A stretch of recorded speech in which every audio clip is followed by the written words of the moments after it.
Welcome to this final installment of the 7 essential digital marketing tactics for vet clinics. I've been doing this 3-part series to help vet clinics better leverage digital marketing, and this is the final installment. I've done 2 other installments. You can find it in my history, my podcast library, and it's not really essential or important to listen to 1 and 2 before you get to 3. It's not like I'm building a big master case or anything like that. And it's not a murder mystery that you need to listen to first 2 parts to get out of the 3rd part. But I would still recommend it because I do go over a lot of things there that are very helpful. One of the main reasons why I started this series for veterinary clinics is I've worked with a lot of veterinary clinics in my career, and I've helped them with digital marketing. And what I found is there's a lot of there's a lot of confusion around what works for digital marketing, what doesn't work in digital marketing, and all that kind of stuff. And I always like to give people very clear answers on what works, what doesn't work, because I do know what works and what doesn't work. I've been doing this for a long time, and I can see glaring mistakes. I can see glaring holes. I can also wonder, why in the world are you doing that? That's not going to work. Or that tactic is really not going to bring you the result that you want here. Use this tactic instead. And so that's what I'm trying to do in this series. In the first episode, I talked about website, claimed location pages, and reviews. In the second episode, I talked about SEO and content marketing and email newsletter. And in the third episode, this episode, I'm going to talk about social media and paid media. So let's get started and talk about social media and paid media as part of our 7 digital marketing tactics, essential digital marketing tactics for veterinary clinics.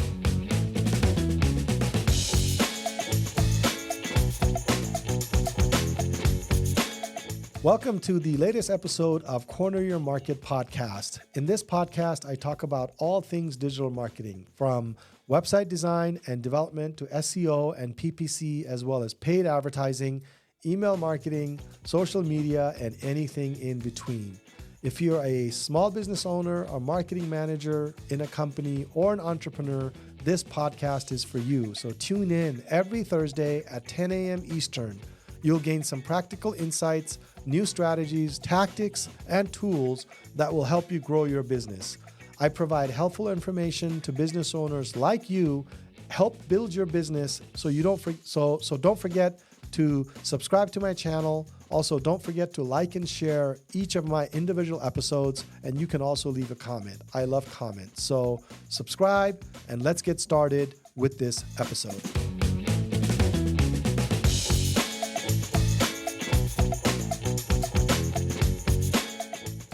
So the 6th tactic, again, I've talked about 5 already in the 2 previous episodes. So the 6th tactic is social media engagement. Social media engagement can be very, very helpful for a vet clinic. I used to work with a advertising guru. I thought he was a guru. He was really a great guy, had spent many, many decades, I want to say at least 2 or 3, maybe 3 decades, maybe even 4 decades, working at the large advertising firms in New York. We happened to cross paths. He was at the tail end of his career, and I was just beginning my marketing and advertising career. And he used to say to me, the thing that works when it comes to television advertising is puppies and babies. And he said, it never fails. He said, you put a baby in there or you put a puppy in there, and that advertising is just gonna, it's just gonna work. And so that's what I tell my veterinary friends is, you guys work with puppies, right? So people love puppies, man. So figure out a way to use your patients on social media, right? Who doesn't? I mean, cat videos, man. Cat videos is what made the internet, right? Think about it. Everybody went on YouTube. Well, it didn't make the internet. It made YouTube. Cat videos. I'm not a cat person, and I'm not a dog person necessarily, and I never understood the cat video craze, but I'm just telling you, your patients are your biggest asset when it comes to social media. So what I say is, find a way to either have your patients release your ability, take pictures of their pets as you're taking care of them, little video clips, little things that you can put together on their visits. I know one clinic that basically had one of their, or the other one is your staff members use their pets. One of them they put a GoPro on one of the dogs of their office staff, and they just kind of made it look like, oh, this is what it's like when your pet walks in through the door, right? So a view from the dog's perspective as they're coming out of the parking lot, going through the doors, going through all the check-in counters, and then going back to see the vet. What do they see? And they put this really cool music video to it. I thought that was really cool, man. I mean, it's like if I was a pet owner and I'm seeing it from my pet's perspective, how cool is that, right? So there's opportunities for that. You playing with their dogs, giving them a positive experience. Those are all content pieces that could work really, really well in social media. So you're sitting on a gold mine, if you really ask me. I mean, even exotics, like parrots and bunnies. Oh my goodness, my daughter has bunnies, and yeah, those little furries. I mean, I feel like the Grinch in front of the bunny, but then the bunny comes by, and then I'm like, oh, look at that furry bunny. So figure out a way in your office to leverage the cute little animals that come in there. Maybe you'll have to have the patient sign a release, say, hey, we want to, but a lot of people love showing off their pet, right? So it's not like they're going to say no.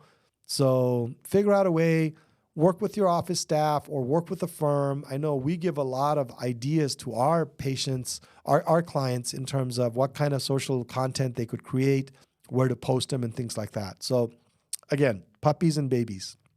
And you guys got the puppies.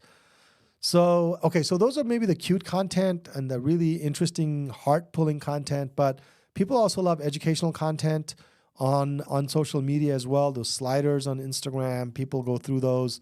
So create informational content, explaining different things. Again, leverage the content that you're creating for SEO, right? If you're blogging and you've got 7 points you've written on something, condense that into a slide, put it on Instagram as a slideshow or something like that, So there's ways to basically make this work for you.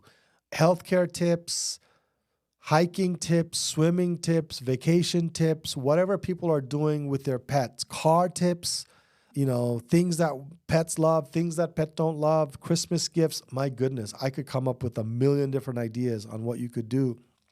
And it doesn't have to take a lot of time. It doesn't have to take a lot of resources on your end to put together. But a veterinary clinic that can really get that content out there on a regular basis on Facebook, Instagram, TikTok, wherever you are, it could work really well for you, right? Behind the scenes, that's also a good one too. Behind the scenes, showcasing your office staff, happy furry friends leaving your office, videos. Maybe the veterinary dentist or veterinarian is part of the local chamber, or maybe rescue, a place and things like that. That could be a great source of content as well. The key on social media is consistent and constant engagement. So I would build a content calendar first before posting. Make sure you have enough content for the next 2 to 3 months before you start posting. And the reason why is because it gets very stressful if you don't have something that you're going to post, right? So if you're constantly maintaining a 3-month schedule, then every month you're looking and adding a new month. That could be very, very helpful in just keeping it going, right? So, because you don't ever have to worry about ideas. All you have to do is have fun with the ideas that you've already thought of. Makes it a lot easier to post. Try to post videos as much as possible. Those are high engagement pieces. It doesn't have to be complicated. There's all kinds of apps you could use on your phone for very, mundane, short editing and things like that. So the other thing is in not just posting, but engaging with the comments on your social media is also very, very good. It helps the algorithm, to be honest with you, more engagement in those comments, likes section.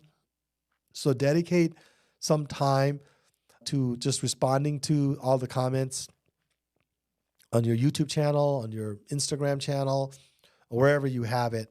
And there's software that you can use to manage all of these things in one spot, right? There's Hootsuite, which is a little bit on they're the more established brand, a little bit on the higher end pricing wise. Social Pilot does very similar things for less price, so that can also be very useful as well. So, and I hope I remember to include these in my show notes.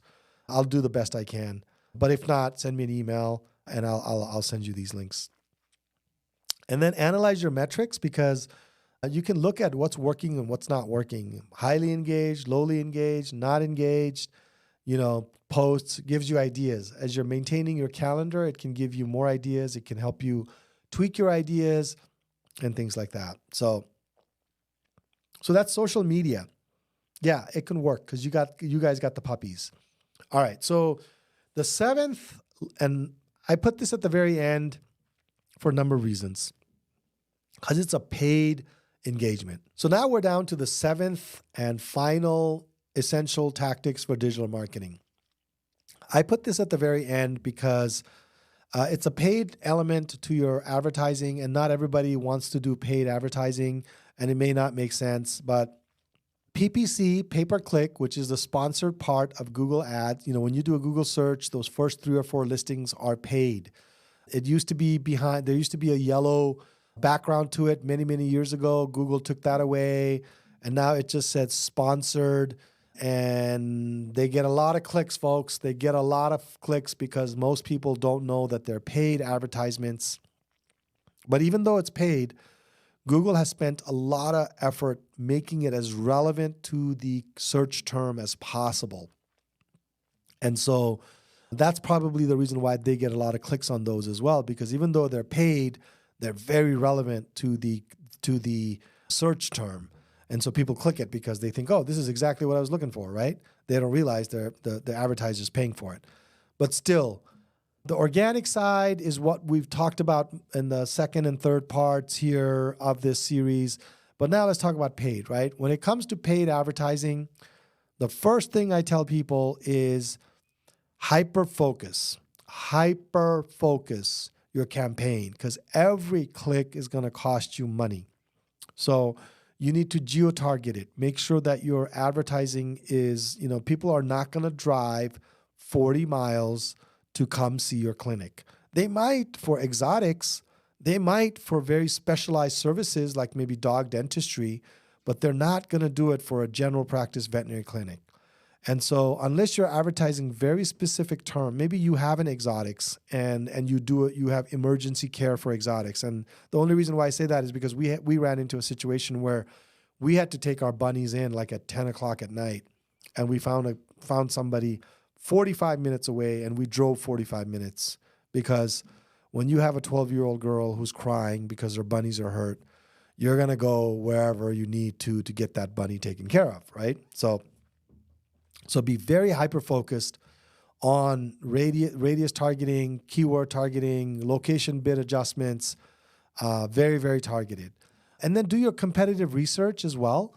Know who the players are. Know who is advertising, what kind of services they're putting out there, what it is that they might be targeting, and things like that. So do competitive research, because if you can't go up against some of their offers, then maybe you don't want to go after those terms, and you don't want to go after that. Sometimes PPC turns into a bottle of the barrel, who can give the cheapest discount kind of situation, right? And so you want to avoid some of those situations, unless you are the cheapest guy in town doing the cheapest level of work, which I'm not saying, somebody's got to be the cheapest, right? But what I'm saying is get to know, just do searches on terms that you feel are the ones that you want to go after. Look at the search results, look at the top 3 advertisers. Who are they? What are they promoting? What kind of offers are they giving? What keywords are they promoting, and things like that. So it gives you ideas as well, and things that you may or may not want to do. And it's also going to give you a sense for the budget too, right? I mean, It's going to give you a really good sense for a lot of things. Specialized ad copy is another one. Is your ad copy needs to be pinpoint, really, really good. Google does use AI for the ad copy. So you put 4 headlines and I think 15 descriptions. You rewrite those, and then Google finds the right combination for those things. And that's helpful, but you still got to write it. So create ad copies with precise language, specific call to action, and include your keywords in the ad copy as well. The reason why I say that is because your landing page ad copy, the landing page is where the folks go to after they click on the ad. Your landing page copy, your ad copy, and the keyword is the trinity of your quality score. And the quality score is how Google measures relevancy. And the higher the relevancy, you might pay a little bit cheaper in the cost, because even though it's an auction, the highest bidder doesn't get the first ranking. So that can be very, very helpful. I've done a whole episode on PPC, so you can listen to that if you want to get really detailed on how to get this thing going. And I've got a ton of information on my website on this information as well. So you can go and find it there. So I'm just going to give you a highlight here because I don't want to go down this rabbit hole of turning this episode into a PPC episode. But specialized ad copy, site links, take advantage of your site links, leverage all possible site links, location site links, reviews site links. Oh, I can't even remember all of them. There's so many. And then target by demographic and interests, that Google allows you to do that as well. And then if you're using Facebook, 'cause a lot of these advices also works for Facebook advertising as well. So if you're doing paid advertising on Facebook, you got to have attention-grabbing visuals as well. And you know, smiling patients, cute dogs. You know, again, you guys got the cute dogs, so you won't have any problems with the attention-grabbing visuals. And then clear call to action on the landing page. You know, schedule your appointment, speak to a veterinary dentist or veterinarian, clickable button, and things like that. So those are the main things I would say: hyper-focused targeting, competitive research, specialized ad copy. I touched on landing page. I would design a landing page for specific services that you're promoting and specific offers that you're doing, because you don't want people going to your homepage and just fumbling around trying to find the information that they just saw in the ad and bouncing. And guess what? You're out $5 and the client's frustrated. So anyway, so then that brings me to the main issue here, which is the budget. The budget. I have a little bit of a golden rule, and I'm going to share this. I know digital marketing folks might not like me saying this because everybody wants to say the budget depends. And I have some people on my back end that are really, really hotshot industry veterans and leaders who back me up on this. I've always been saying, if you are doing a PPC ad campaign in a target radius or a population density of maybe 100,000, 150,000, residents in that area, I would say you got to start with a minimum $1,500 a month budget. So if you can't spend $1,500 a month on PPC for at least 6 months, don't even do it. Don't do $800 a month for 6 months. Please don't do that. It's not going to give you exactly what you want. It might, but the chances are low. 1,500 is not a magical number. It just works because 1,500 allows you to have enough impressions, to have enough clicks, to have enough people arrive at your landing page, to have enough conversions, to have enough appointments to justify and get an ROI on your ad spend, right? So that's my budget recommendation. I don't know if I'm sticking my neck out there. I know there's going to be people out there saying, "Oh, you don't have to spend $1,500.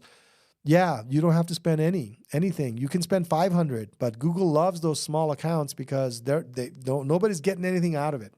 Well, maybe Google doesn't love it because they want you to have an ROI so that you keep spending. So that's the budget thing. And then the other thing is retargeting ads. And the 1,500 applies to Facebook as well. So I would say maybe closer to 1,000 for Facebook.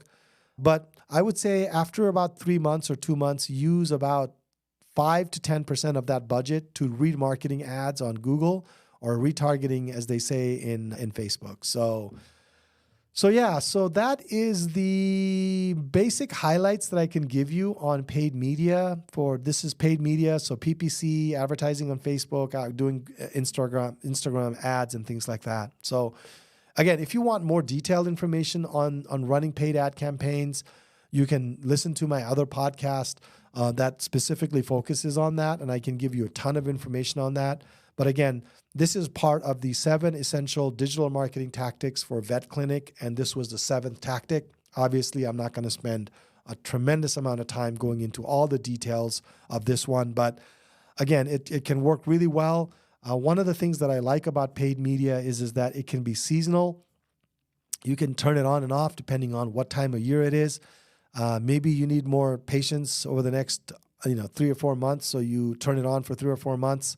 You can turn it off when you're done and you're overwhelmed and things like that. So it can be a great tactic as part of your overall thing. So to review, this is the wrap-up episode of the 7 essential digital marketing tactics for veterinary clinics.